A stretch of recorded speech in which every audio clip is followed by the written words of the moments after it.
I'm Tristan Jumeau, and I play for the Georgia State Panthers.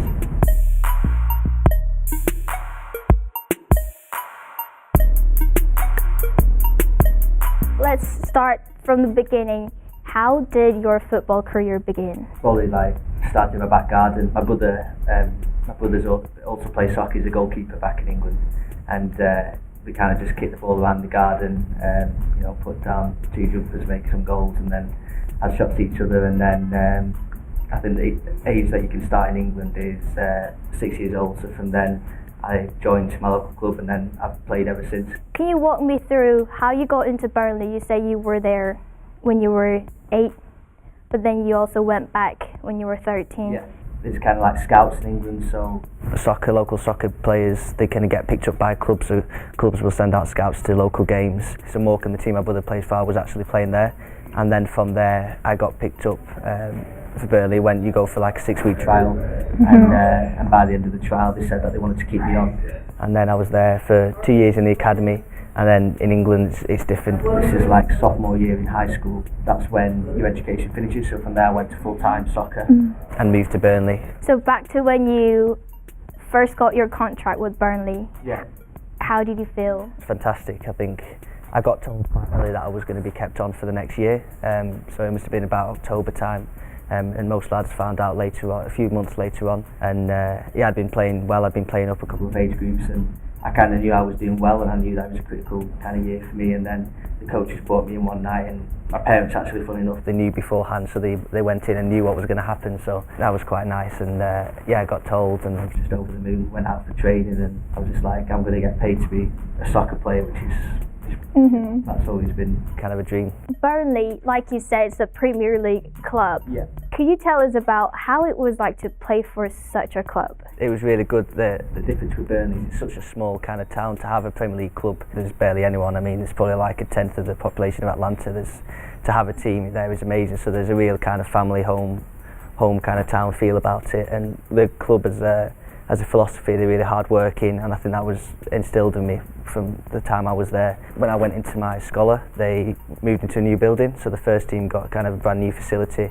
So it was like multi-million-pound facilities, and they had multi-million-pound pitches, all the facilities like ice tubs, new training room, and that all sort of stuff. And obviously the 18s and the 23s got to be in the same building as the first team, so that was good interacting with them on a day-to-day basis, and you kind of build relationships and stuff. And I mean, in terms of interaction with the first team, one year we had to do throw them a Christmas party.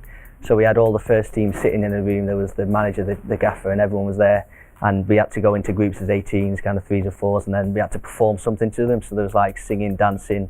I think I did like a magic show or something like that with 2 of my teammates. It went amazing. Pulled some tricks on them and kind of surprised them a little bit, but yeah. Yeah, that sounds like a lot of fun with the first team, and good time to have interactions with those players, isn't it? Exactly, yeah. So you still keep in touch with your mates in England from Burnley? Yeah. The first year I was there, I stayed in digs, like I said, with a roommate, and that roommate's actually gone on to be starting in the Premier League. He's called Dwight McNeil. He's started the last few games and he's absolutely smashing it. I was speaking to the other day about how he's going and stuff, and he's loving it, and it's amazing because he's still kind of so modest and so humble, and I think that's just the team. And he's maybe 19 now, and he's been starting regularly in the Premier League. So and other mates that I went back at Christmas, I actually did a presentation on show them what it's like to come out to America. So I did a little talk with them, and that was nice. I got back and see lots of friends. Just went straight back into the changing rooms. It was like I never left. It was nice to be around them again and stuff, and it was just nice to see them happy for me, kind of thing. You played in Turfmoor? Yeah. Yeah, so when you walk out from the tunnel, how do you feel for a match? You hear people, the crowd. Yeah, it's amazing. I mean, we didn't play on Turfmoor for our like normal games, so we only played there for it's called the FA Youth Cup, so it's like a cup for under 18, so that always made it more special. Like, we didn't get to play on there very often, but I just remember the first time going out there, just running out onto the warm-up, and you come out and it's a night game and all the floodlights, and it's a massive stadium, and there's people watching it. It's something that I'll never forget. Are there any teams or players that you played against but you still remember? So when I played up once with the under 23s, so it's like the reserves for the first team, and we played Liverpool, but they were playing down lots of first teamers, so they had a really good squad. I think they beat us 4-0 or something crazy, but in that team there was like Sacco, the French international, and there was a few other lads like Brannigan and other first teamer players like Joe Gomez was playing the England international, and it was just crazy, a bit surreal playing there against such kind of pros, like they're worth millions and millions of pounds. And I went into for like 50-50 tackle with Sacco, and I just pulled out straight away because I didn't like injure him and to be on Sky Sports News or something like that. I thought I'd be in a bit of trouble, but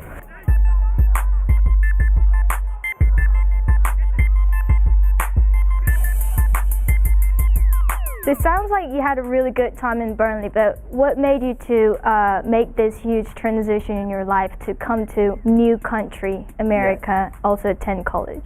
Well, I'd always been quite academic, but I did study for the 2 years whilst I was at Burnley. I did maths and chemistry, and I always knew that I wanted to have a plan B if soccer wasn't to work out, because even if it does, obviously it's a short career. Going pro would have made that more difficult. Obviously I didn't get a pro contract at Burnley, but I didn't trial anywhere else. I kind of knew that I wanted to make that step, and I heard about America. I think Ed Joyce, the women's soccer coach, came in actually to speak to us and introduce us to Georgia State and things. So from there I got in contact with Brett, and we were kind of emailing back and forth, and then I got told maybe last February that I wasn't getting a contract, and from there the first day he put an offer on the table for me to come over. And at the time I wasn't sure about the America thing as a whole, so I went through an agency and I kind of had a look around at different places, and then I came to the conclusion that Georgia State would be the best kind of place for me. So I saw that you were the Burnley's 2016-17 Scholar of the Year. Yeah. How much are you enjoying the academy experience?